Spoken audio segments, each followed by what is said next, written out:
کہ مولانا سید ابو الاعلیٰ مودودی نے اپنی کتاب اسلامی نظام تعلیم میں اسلامی درسگاہ کا ایک نقشہ کھینچا ہے۔ اگر آپ تنظیم اسلامی کے ساتھ ساتھ ایسی درسگاہ قائم کرنے کے لیے جد و جہد کریں تو میرے نزدیک یہ بہت ہی اچھا ہوگا، کیونکہ ابھی تک پاکستان میں ایسی کوئی درسگاہ نہیں ہے جس میں بیک وقت اسلامی علوم، جدید علوم اور سائنسی تعلیم کے ساتھ ساتھ اخلاق و کردار سنوارنے کا کام کیا جا سکتا ہو۔ مولانا مودودی کا کتابچہ تو میں نے بھی پڑھا تھا، اس میں کسی درسگاہ کی اسکیم نہیں تھی، پورے نظام کی بات کی گئی تھی۔ اور وہ نظام تعلیم جو ہے وہ تو ظاہر بات ہے کہ اسی وقت آ سکتا ہے جبکہ وہ جو حکومت کے وسائل ہیں وہاں وہ ذہن موجود ہو کہ جو تبدیلی کرنا چاہے۔ البتہ اس سے پہلے کوئی ادارے قائم کرنا یہ اپنی جگہ پر ایک صحیح مشورہ ہے۔ ہم نے جو ادارہ قائم کیا ہے اصل میں وہ علم کو اسلامی بنانے کی کوشش ہے۔ قرآن اکیڈمی،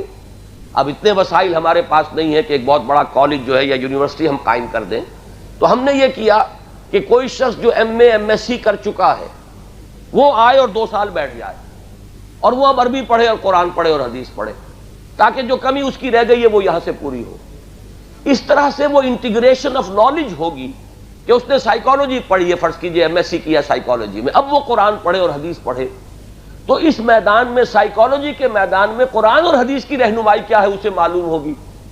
اور اب اس کے لیے ممکن ہوگا کہ وہ اسلامی نفسیات ایک علم جو ہے وجود میں لا سکے جو اس وقت موجود نہیں ہے۔ تو سب سے پہلے دیکھیے نظام تعلیم میں ایک بات کہا کرتا ہوں، نظام تعلیم نہ اسلامی ہوتا ہے نہ غیر مسلم ہوتا ہے۔ نظام تو ہوتا ہے ٹو امپارٹ نالج، علم جو ہے اسے لوگوں تک پہنچانا ہے۔ سوال تو اس علم کا ہے وہ اسلامی ہے یا غیر اسلامی ہے۔ جو چیز آپ اس نظام تعلیم کے ذریعے سے پہنچا رہے ہیں وہ علم کون سا ہے، اسلامی غیر اسلامی؟ تو اس وقت جو علم ہے، ہماری سائنس بے خدا ہو چکی، ہمارا فلسفہ بے خدا ہے۔ اب وہ جو چیزیں پڑھائی جا رہی ہیں تو نظام تعلیم کے اندر تبدیلی کب آئے گی؟ جبکہ علم کو آپ مسلمان بنا لیں گے، اور اس کے لیے ضرورت ہے ابھی کثیر تعداد میں ایسے ذہین اور اعلیٰ تعلیم یافتہ لوگوں کی کہ جو ان علوم کو جو جدید ہے وہ پڑھ چکے ہوں اور اب قرآن اور حدیث کا مطالعہ کریں۔